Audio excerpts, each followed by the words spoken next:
When hair gets wet, it interacts with water in a complex way because its structure isn't simple. It has multiple layers and components, with the cortex, the inner region, being the most significant. Undamaged hair can absorb up to about 1/3 of its own weight in water, whereas damaged hair, which has more pores and empty spaces, absorbs even more, acting like a bubbly sponge. What water does most significantly is temporarily break the hydrogen bonds that hold hair proteins together. These hydrogen bonds are temporary. They constantly form and break, accounting for roughly 1/3 of the hair's overall strength. Unlike permanent bonds, which only break through chemical treatments, hydrogen bonds are highly sensitive to water. When hair is dry, these bonds help keep proteins together, essentially holding hands at the molecular level, keeping the hair strong and in shape. However, once it comes into contact with water, hair proteins begin bonding with water molecules instead of with each other. This temporarily weakens the hair, making it more elastic, something you can notice if you try stretching a wet strand versus a dry strand. The wet hair stretches more easily. In summary, wetting hair temporarily makes it more fragile due to the breaking of hydrogen bonds, which is important to understand before any form of drying or manipulation because wet hair is more susceptible to mechanical damage. When we apply heat to hair, whether with a hairdryer, flat iron, or curling iron, several changes can occur. Hair proteins may deform or even break, leaving the hair weaker. Additionally, substances within the hair can oxidize and change color, causing yellowing or altering the shade of dyed hair. Heat can also create microcracks and cavities, especially in the cuticle, the hair's outer layer. The cuticle scales may lift, making hair feel rougher and look duller. Interestingly, this superficial damage can sometimes make hair less oily, as the gaps between the scales can hold oil, showing that not every effect of heat is entirely negative. An important phenomenon to mention is bubble hair. When wet hair is exposed to temperatures near or above 90 degrees Celsius, 194 degrees Fahrenheit, the water inside the hair can evaporate faster than it can escape, forming bubbles inside the strand. This leaves the hair looking like popcorn and causes severe internal structural damage. That's why using flat irons or any intense heat source on wet hair is extremely harmful, often resulting in snapping, cracking, and internal bubbles. On the other hand, hair dryers, when used correctly, don't reach the same extreme temperatures as flat irons, making them less damaging. The evaporation of water helps cool the hair naturally, preventing overheating. It's important to keep the dryer moving and at a proper distance from the hair to dry evenly, avoiding concentrating heat on already dry areas. Studies show that the farther the dryer is, the lower the hair temperature and the less damage to the cuticle. So, while heat can be necessary for drying and styling, it's crucial to understand that it alters hair structure. Proper use of a hairdryer, with attention to distance, temperature, and movement, is far safer than applying intense heat to wet hair as with a flat iron. Wet hair is much more fragile and prone to mechanical damage. Any physical action can cause breakage or frizz. That's why drying technique is just as important as the method itself. Starting with towels, rubbing hair aggressively to dry it is harmful. When wet, cuticle scales lift, and friction can break or wear them down.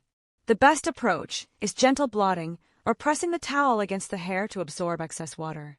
Microfiber towels are even better because they have a larger surface area and more sites for forming hydrogen bonds with water, drawing moisture away without damaging the strands. With hair dryers, technique is also critical.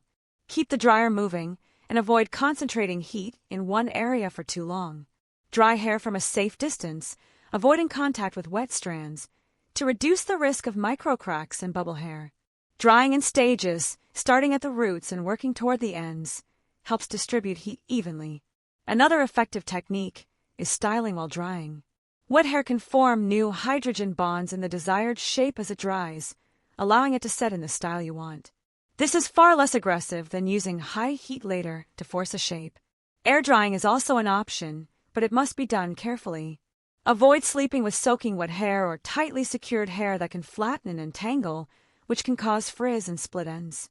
The key is letting hair dry peacefully, without excessive mechanical pressure or rough surfaces. In this way, how you dry your hair can drastically reduce damage, even when using heat. Gentle techniques, Microfiber towels, controlled blow drying, and careful positioning are essential to keep hair strong, shiny, and healthy. Heat can cause various types of damage. Proteins can denature or break, internal substances can oxidize and change color, and the cuticle can lift, leaving hair rough, dull, and prone to frizz. In dyed hair, intense heat can even alter pigment, causing fading or undesired tones. Excessive heat can lead to bubble hair, especially when wet hair is exposed to temperatures near or above 90 degrees Celsius. Water inside the strands evaporates quickly and, if unable to escape, forms internal bubbles, creating a popcorn or Swiss cheese hair effect with small cavities. Using flat irons on wet hair is extremely damaging, as the combination of intense heat and water produces these bubbles and almost instant breakage. For hair dryers, the risk is lower, especially when used at a safe distance. Moving the dryer, distributing heat evenly, and avoiding already dry areas help prevent overheating. Evaporation cools the strands, lowering the risk of severe damage, but care with time and intensity remains essential. Studies show distance matters. Drying hair at 5 centimeters can reach up to 95 degrees Celsius, damaging cuticles and causing bubble hair, while keeping the dryer farther away lowers temperature and protects strands. The key takeaway: the closer and hotter, the more damage. Proper technique, movement, temperature control, and avoiding excessive heat on wet hair are crucial for hair health. Microfiber towels and turbans are allies, absorbing water efficiently due to their high surface area and multiple hydrogen bonding sites. When applied to wet hair, water can either stay in the hair or bond with the towel. With more hands to grab water, microfiber removes moisture gently, reducing friction and damage. This technique shortens drying time while minimizing breakage. Wet-to-dry flat irons combine drying and styling in one step with low-temperature plates and real-time sensors. While not necessarily less harmful than gentle blow-drying, they offer speed and convenience, making them a practical compromise for those needing efficiency without extreme heat. No single method is perfect. Consider hair type, lifestyle, routine, drying speed, desired style, scalp sensitivity, and conditions like dandruff or irritation. For instance, drying dandruff-prone hair quickly can help prevent fungal overgrowth. The main idea is balance.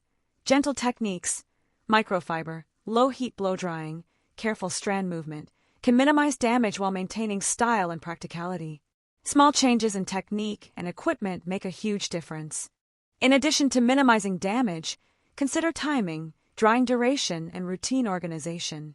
Wet hair is more vulnerable to mechanical damage, like friction against pillows or clothing. Washing hair late at night increases the likelihood of sleeping with damp strands, causing uneven dryness, roughness, split ends, and frizz. An efficient routine: blot excess water with a regular towel gently, then wrap hair in a microfiber towel for a few minutes to absorb moisture without harming cuticles. If hair is still damp, especially near the scalp, use a temperature-controlled blow dryer in motion to avoid hot spots. Finally, allow hair to finish drying naturally, ensuring the process is fast but not reliant solely on heat. Seasonal factors, like winter, slow drying and increase the risk of scalp irritation or fungal growth. Combining gentle drying with scalp care maintains health and comfort. Personalization is key. Know your hair, observe how it reacts to water, heat, and friction, and create a routine that balances protection, style, and convenience. Chemical treatments, bleaching, or intense heat can cause significant damage by altering protein structure, opening cuticles, and drying strands. Yet these processes can be strategic, especially when hair appearance or style is a priority. When washing hair, temporary hydrogen bonds that define hair shape break. Drying or styling allows forming new bonds, setting hair in the desired shape. Even without washing, hair gradually returns to its original form due to permanent bonds and environmental effects. Understanding the risk and deciding if it's worth it is crucial. For example, bleaching hair from black to white multiple times is highly aggressive, but with knowledge and proper techniques, damage can be controlled. Science and style go hand in hand. Understanding hair structure, effects of water and heat, and hair's response to chemical and physical bonds enables informed decisions, balancing beauty, health, and practicality. A healthy scalp is essential for hair appearance, growth, and strength.